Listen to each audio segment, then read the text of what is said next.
Good morning बच्चों। आज हम आपको आज से व्याकरण शुरुआत करते हैं और 1 वीक हम आपको व्याकरण पढ़ाएंगे और लिखाएंगे। इससे पहले पाठ है के सारे क्वेश्चन आंसर, इसके भाषा किसे कहते हैं, भाषा का अध्ययन, लिपि, ये सारे क्वेश्चन आपको पढ़ाया जा चुका है और लिखा भी चुके हैं। एक आखिरी एक्सरसाइज इसमें रह गई थी जिसको हम आपको पढ़ दे रहे हैं। इसको आप होमवर्क में कॉपी में कर लीजिएगा। आपकी ये एक्सरसाइज है, सही शब्दों को भरना है आपको। विचार पहला है, विचारों के आदान प्रदान को भाषा कहते हैं। दूसरा है, जो विचार बोलकर प्रकट किया जाए उसे मौखिक भाषा तथा जिसे लिखकर प्रकट किया जाए उसे लिखित भाषा कहते हैं।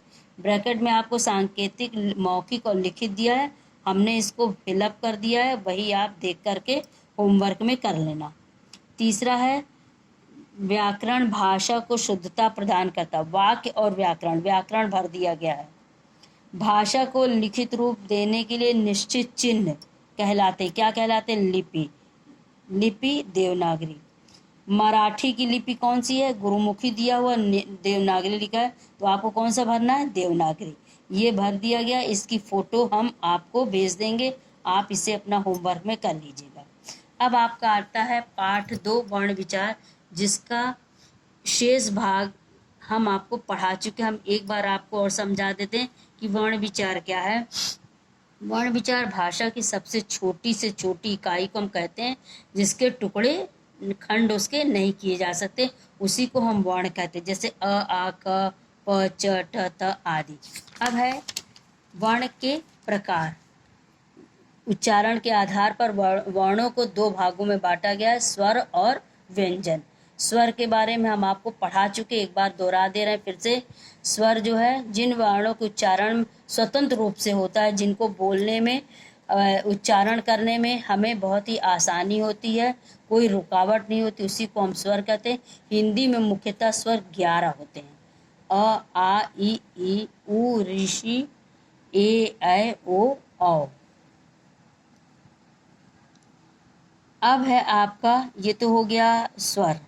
और अंग और आहा, उसे हम क्या कहते हैं? उसे हम आयोग वाह कहते हैं। आयोग वाह यानी स्वर के योग से चलने वाले अंग और आहा को आयोग वाह कहा जाता है। फिर दूसरी चीज आती है विसर्ग। विसर्ग जो है ज़्यादातर संस्कृत शब्दों में प्रयोग किया जाता है, जैसे प्रायः, अतः, प्रातः आदि। उसके बाद स्वरों की मात्राएं हैं। स्वर अ, आ, ई, उ, ए, ऐ, ओ, औ। और जैसे आपके शब्द है कल, हार, फिर, हीरा, कुआं, पूरा, ये आपके मात्राओं के आधार पे आपके ये शब्द दिए गए हैं।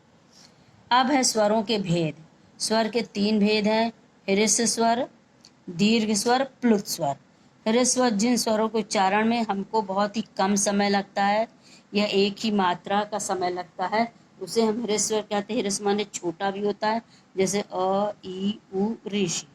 अब आता है दीर्घ स्वर। दीर्घ स्वर यानी जिसके उच्चारण में हमको 2 गुना उनको बोलने में, मात्राओं में समय लगता है, उन्हें हम दीर्घ स्वर कहते हैं। जैसे आ, ई, ऊ, ऐसे शब्दों को जब हम देर तक बोलते हैं, दीर्घ माने बड़ा होता है, उसे हम दीर्घ स्वर कहते हैं।